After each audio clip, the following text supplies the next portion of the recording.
Et bonjour, j'espère que vous allez bien. Aujourd'hui on est au rucher, donc on va brosser. C'est le but. Donc je lance l'intro et on se retrouve.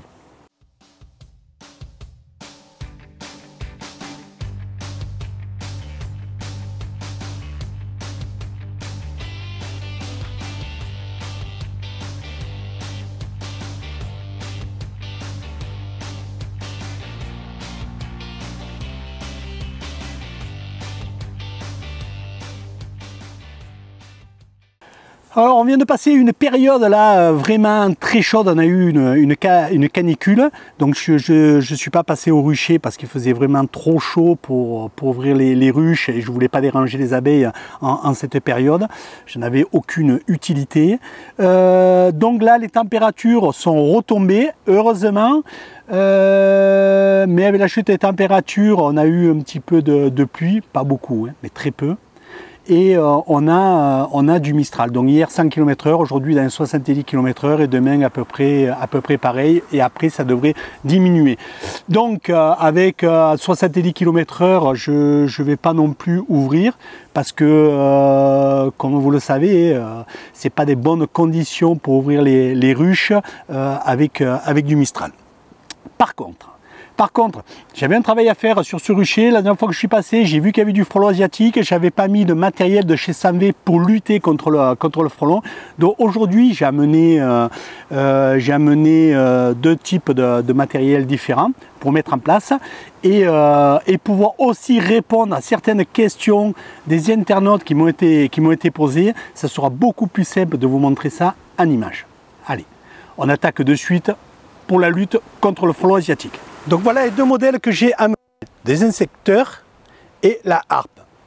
Donc on voit que ce modèle-ci est beaucoup plus petit, il n'y a qu'une dimension, là vous n'avez pas le choix, ça c'est le modèle standard.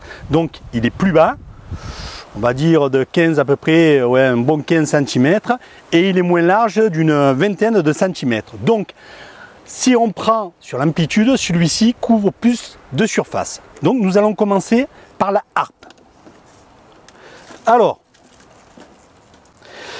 lors de la mise en place, pour regarder où c'est que j'allais les mettre, pour regarder mon panneau solaire, si j'avais de l'énergie qui arrivait bien sûr sur le matériel pour pouvoir électrocuter, et bien alors que j'ai vu, le temps que je l'installe, j'ai vu un ou deux frelons, le temps de regarder, de mettre le panneau, de les poser, de tirer les câbles, de les mettre, bien écoutez, j'ai un frelon ici qui est toujours vivant, et j'en ai un qui est au fond, je ne sais plus où il est, pop, pop, pop, pop, pop.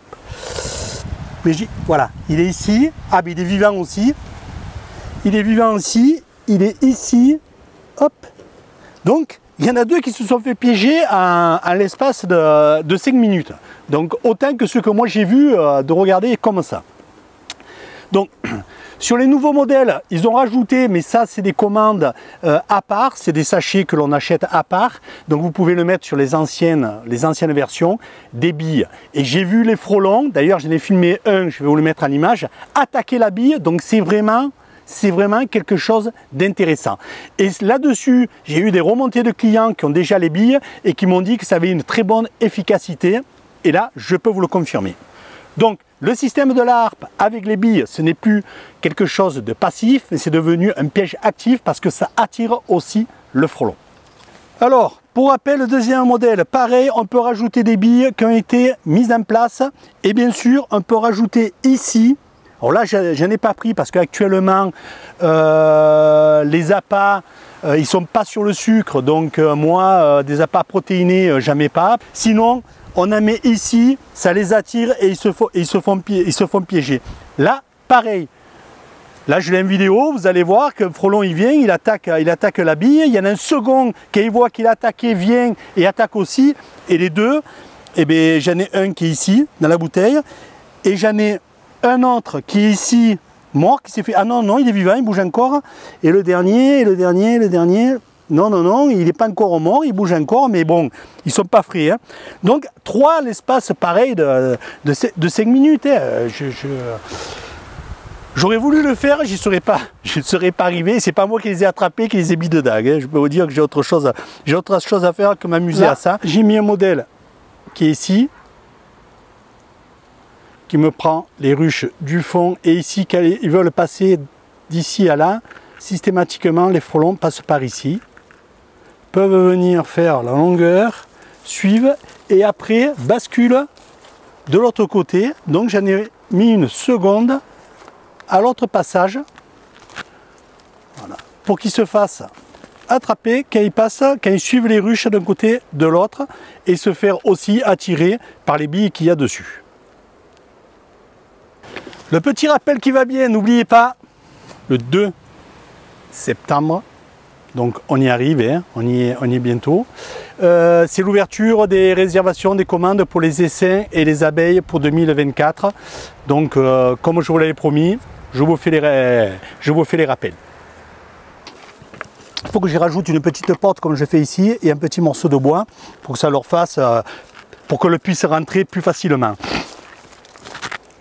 Alors pourquoi je mets ça, hein, c'est pour éviter qu'il y ait des frelons ou autres qui puissent rentrer trop facilement dans les ruchettes, et pour faciliter aussi aux abeilles de pouvoir se défendre.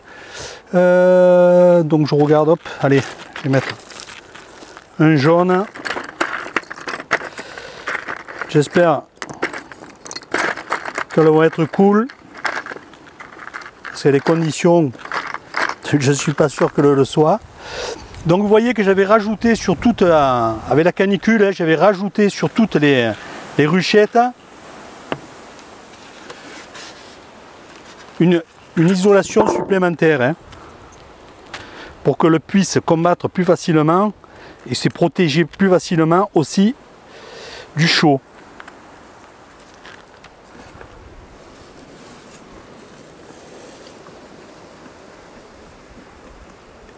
Alors, poussez-vous que je ne vous écrase pas. Voilà. Ici, il faut que je descende un peu. J'y arrive pas. La porte.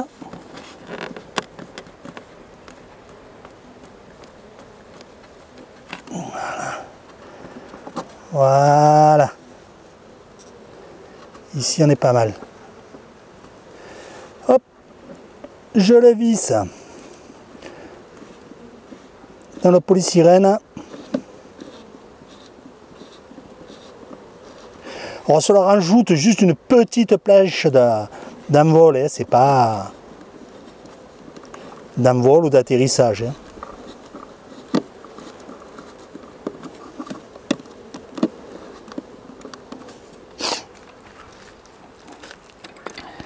Et maintenant, je mets un morceau de porte.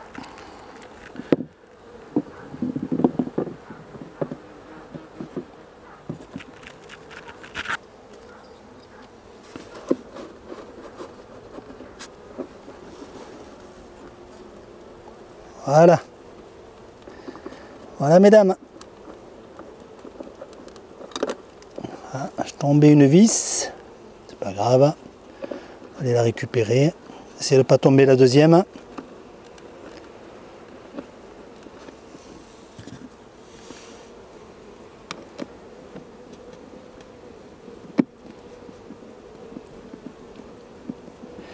Et ça, et nous dans la région aussi, ça évite les cétoines de rentrer. Hein.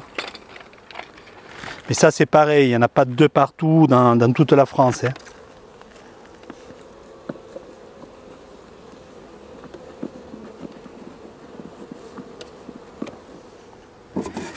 Et c'est fini.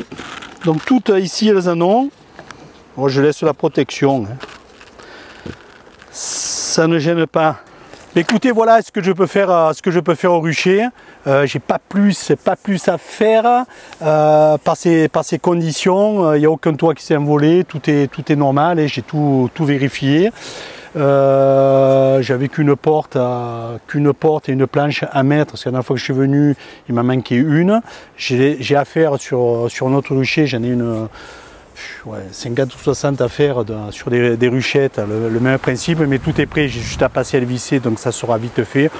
Je ne vais pas vous refaire une vidéo là-dessus, il n'y a aucun intérêt. Écoutez, on regardera la prochaine fois le nombre de frelons que l'on est arrivé à avoir sur ce rucher. Nous, on a quand même beaucoup moins de frelons cette année que les autres années. Alors, ça vient pas parce que j'ai mis des harpes sur certains ruchers, parce que par exemple sur celui-là, je n'avais pas encore mis pour voir. J'ai mis mes pièges plus tôt et plus longtemps que les autres années, les pièges à base de sirop, les bouteilles, le système des bouteilles avec vin blanc, cassis et bière. J'ai tué beaucoup de gines, de rennes qui sortaient d'hiver, d'hivernage. Est-ce que c'est dû que j'en ai pas beaucoup? Je pense pas, il y a d'autres phénomènes. Est-ce que ça vient des orages qu'on a eu? Ça vient d'autre chose. C'est sûr que ceux que j'ai piégés, ça en a retiré. Alors, il y a deux écoles. Il y en a qui disent qu'il faut les laisser qu'elles s'attaquent entre elles. C'est très bien, qu'ils le fassent. Moi, je suis passé sur le système qui est beaucoup plus bête, qui est de mettre mes pièges et au moins je sais exactement combien j'en ai tué. Et je dis pas que chaque reine que j'ai tué, c'est un nid. Entre 5 et 7 rennes, je compte que chaque fois que j'ai 5 ou 7 rennes, ça m'évite un nid. Et cette année, quand même, j'en ai retiré pas mal. Mais la prédation est quand même, pour l'instant, mais ça peut vite changer, est quand même plus basse que les autres années. Donc voilà. Voilà pour le frelon asiatique. Mais par contre, là où j'ai mis les harpes ou les systèmes Diana, etc., surtout sur le rucher, un des ruchers de fécondation, oui, là j'ai de très bons résultats. J'en attrape quand même beaucoup pour le peu que je vois, donc j'ose même pas imaginer quand j'en voyais beaucoup combien ça pouvait faire à la fin de journée, le nombre de va-et-vient que ça pouvait faire et le nombre d'abeilles qui étaient détruites journalièrement par ce prédateur. Donc écoutez, voilà, on a fini pour cette semaine. Je vous donne rendez-vous semaine prochaine. J'espère qu'on pourra ouvrir les ruches tranquillement, que les conditions climatiques seront là, voir ce qu'on a tué en frelon, voir si j'ai eu de la cire qui a fondu ou pas sur des ruchers. Donc on découvrira ça théoriquement semaine prochaine. Ciao, ciao, bonne semaine.